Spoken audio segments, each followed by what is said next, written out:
Shields up, Iron Breakers. Rurikhan here coming at you with another video. It is currently day 4 of the E3 frenzy. At least it is day 4 for me, considering that it is currently about 4 in the morning.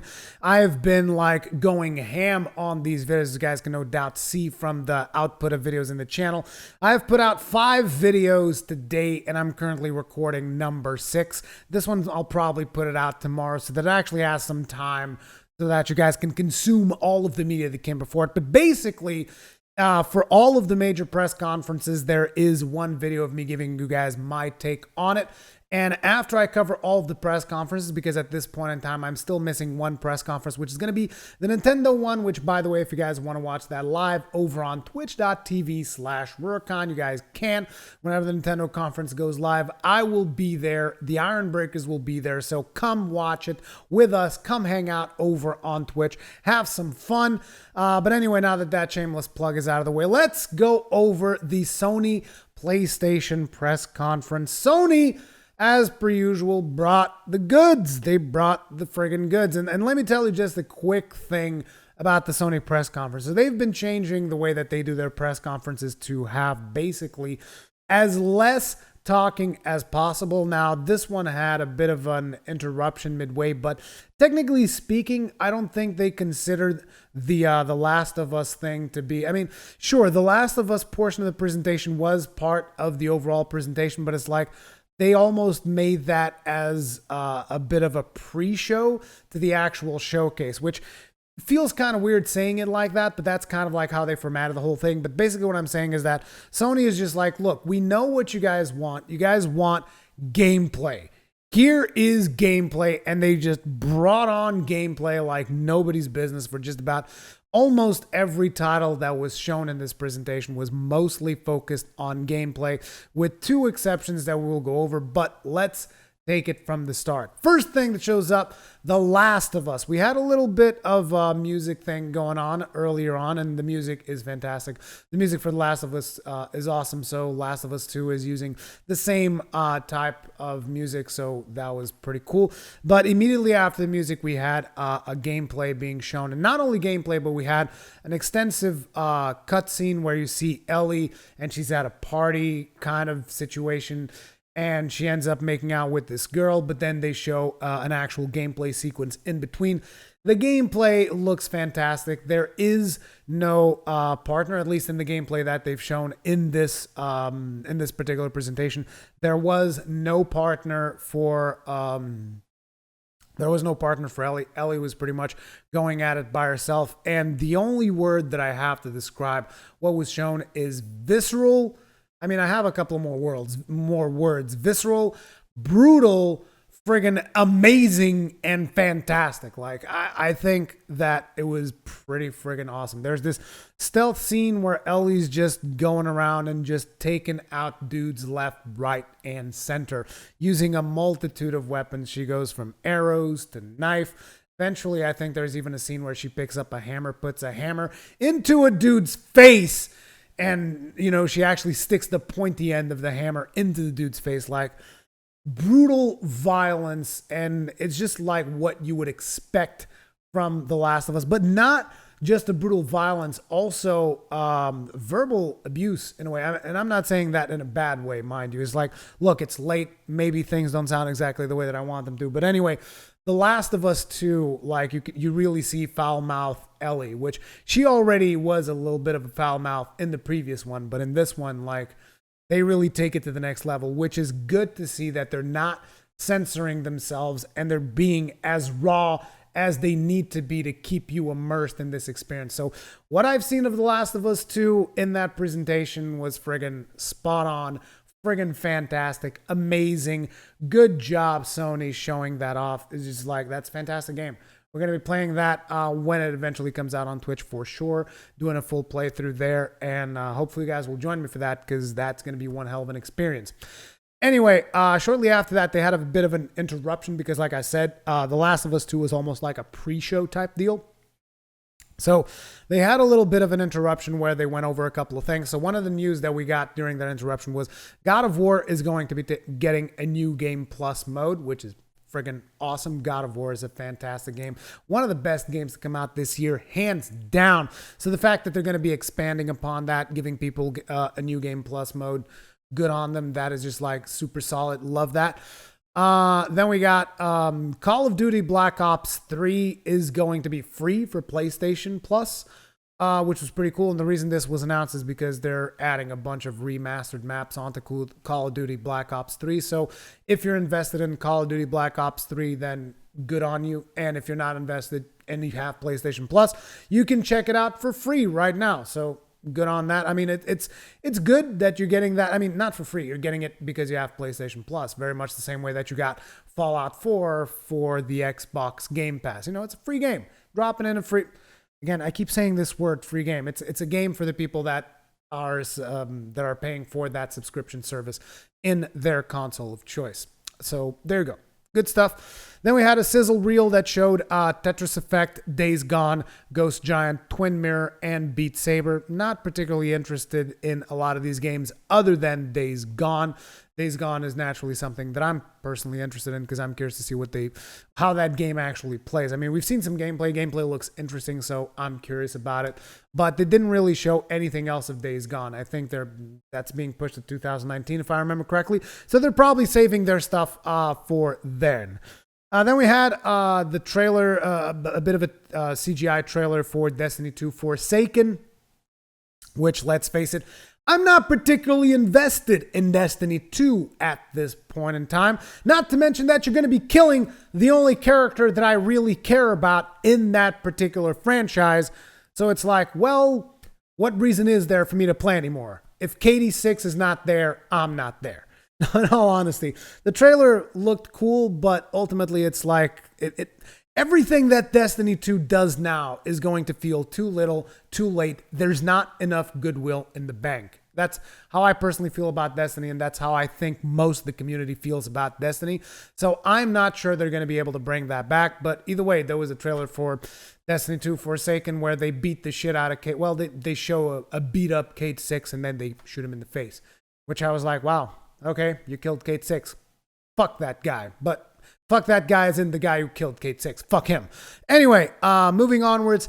Then they showed what is, to me, the centerpiece of this whole presentation, the game that I am most hyped about of anything that Sony showed in this E3 press conference, and that is a nice chunk of Ghost of Tsushima gameplay. And what I'm going to tell you is that the game looks fantastic visually. The combat looks interesting. It's just like everything about that game. I knew that going in, I knew that was the game that I was going to be more hyped about. And coming out of it, it is still the game that I'm most hyped about from that whole presentation. That is my game, Ghost of Tsushima. I'm mega, hyper, super hyped. Okay. And I'm so hyped, in fact, that I will be making like its own video. I will be making like an analysis of everything that we've seen from a combat standpoint and how I feel about the things that they are showing. There's going to be a dedicated Ghost of Tsushima video, and I predict that there will be quite a bit of coverage from that game in the channel once that actually comes out. So stay tuned for the Ghost of Tsushima video. Moving onwards, they've shown us a bit of a trailer that did have some gameplay, but it also had a lot of CGI stuff. It didn't show as much gameplay as their main titles, so to speak, but it showed some gameplay, and this was a game called Control, which is a new IP, and I love seeing new IP. Like I've always said, I just love it when companies come up with new IPs. This was by Remedy. These are the people behind Quantum Break, and it looks like they're doing some stuff that is similar to Quantum Break with shifting mechanics and whatnot. You got this shifting gun that apparently you'll be able to upgrade as you go through the game. It looked interesting, but at the same time, I'm just like, I'm not sure that this is something I'm super into. Like, I'll be curious to check it out for sure, but it is not an exclusive to Sony or anything like that. This is also going to be coming over to the Xbox as well as PC. So if you have any of those two platforms, you're going to be able to play this game as well. Then we saw the remake of Resident Evil 2, which is going to be coming up on January 25th, 2019. I mean, I'm not a super Resident Evil guy. You guys know this. I played through the entirety of Resident Evil 7 because you guys wanted me to, more so than anything else.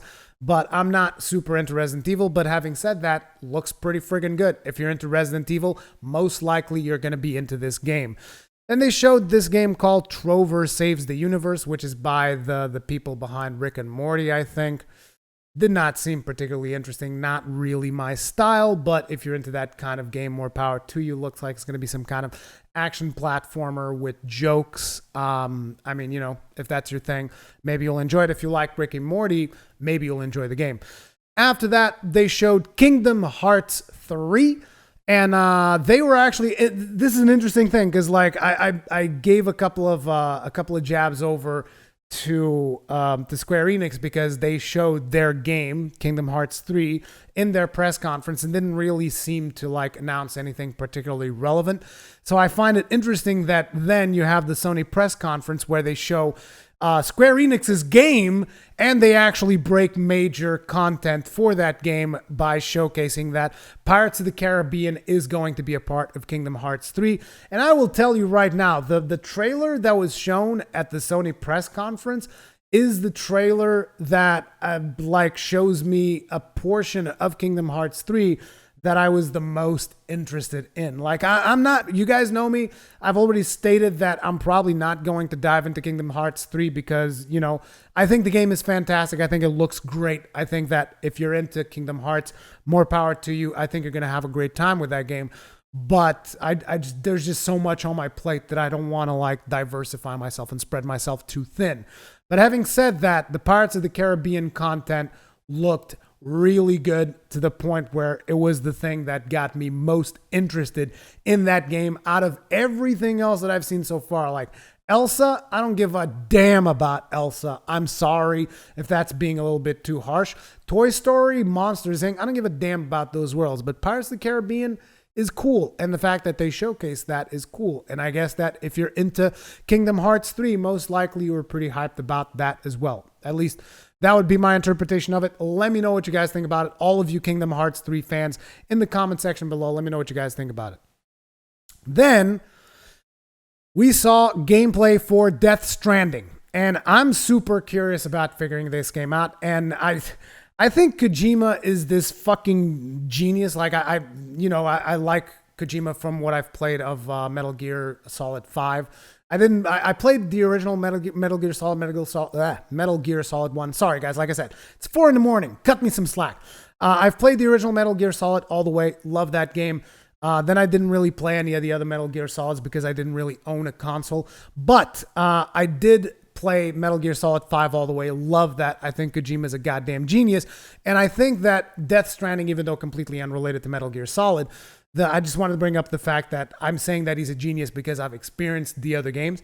But basically, he's a genius because every time that he shows anything about this game, like there's a significant chunk of gameplay and you're left with more questions than answers, which I find friggin' impressive. It looks very interesting. I can't say that it looks fantastic because I still don't know what the fucking gameplay is going to be like. The moment-to-moment gameplay, we still don't know what that is. But at the same time, I am hyped to figure out more about Death Stranding. But it's just, again, you're going to have to watch like trailer analysis from someone else because I'm not diving into that rabbit hole. Sorry. But anyway, Death Stranding looks really good. Good stuff on there. Then we saw a very small teaser for Nioh 2. Gotta say, not super hyped about it because of what they did with their DLC. I'm still burned out on the original Nioh. But if you're not burned out, and if you loved Nioh, the original Nioh as much as I did, then probably this is good stuff for you. But like I said, there's already a lot of games that I want to play. Not sure that I'm interested in diving back into Nioh at this point in time. Then they showed Spider-Man. Spider-Man is looking friggin' fantastic. That is a game that I definitely want to be checking out. It's not really going to be a mainstay for the channel because, you know, it's not the kind of game that I know you guys are going to be that interested in. But it is a game that I want to play, even if just on my free time. It looks amazing. And you can expect there to be like a video of me telling you guys about the Spider-Man game once it actually comes out, giving you guys my thoughts of how the gameplay actually is. But in terms of what we saw on there, it looked awesome. Lots of villains from Spider-Man. Like, I'm not even that much into Spider-Man, but the gameplay was awesome. And if you're a Spider-Man fan, I'm sure you appreciated seeing all of those villains up on stage in there. And that's kind of how they wrapped up their press conference. There was one more game announced shortly after the showcase was over. This was actually announced by Sid Schumann after the show. And this was a From Software game. And I know you guys are like, what the fuck? A new From Software game? But I think that this is going to be very different than what you guys are expecting. We didn't really see a whole lot of gameplay per se. We saw some in-engine shots and stuff. It did not look particularly impressive because, again, it is a VR game, and VR games do have like diminished visuals, so to speak, because, you know, the PS4 is not as powerful as a fucking master beefy PC. It still has some of the best virtual reality in my opinion, but even that, I still don't think the virtual reality is there. The name of the game is Déraciné, I think, which is, I think it's supposed to be French. And they just showed like footage of being in this French looking house. And basically it was more of a teaser than anything else because we don't really know what the moment-to-moment gameplay is going to be like. I saw a glimpse of what looked like the doll from Bloodborne, but I don't want to confirm that. But it definitely looked like the doll from Bloodborne. But again, I don't know what the deal is with that. I'm going to be checking that video later once I've actually gotten some sleep because I still haven't gotten sleep. I've been awake for far too long. But I just wanted to record this while my memory was fresh. The press conference for Sony was friggin' fantastic. It was awesome. So far, Sony and Bethesda have been my favorite press conferences. I'm super hyped to see what Nintendo is bringing up tomorrow. But yeah, hopefully you guys are enjoying these videos as per usual. If you are enjoying them, make sure to hit that subscribe button. Make sure to hit the bell icon for notifications and all that stuff. I'm sorry if I'm slurring my speech a little bit. Like I said, I need to go get some sleep right now. That's what I'm going to be doing as soon as I'm done wrapping this video up. Again, subscribe, comments, feedback, all that kinds of good stuff in the comment section below. Thank you very much for watching. At this point in the video, there will be an end slate with 2 video suggestions that you guys can watch if you choose to do so. Otherwise, thank you very much for your continued support, and I will see you guys in the next one.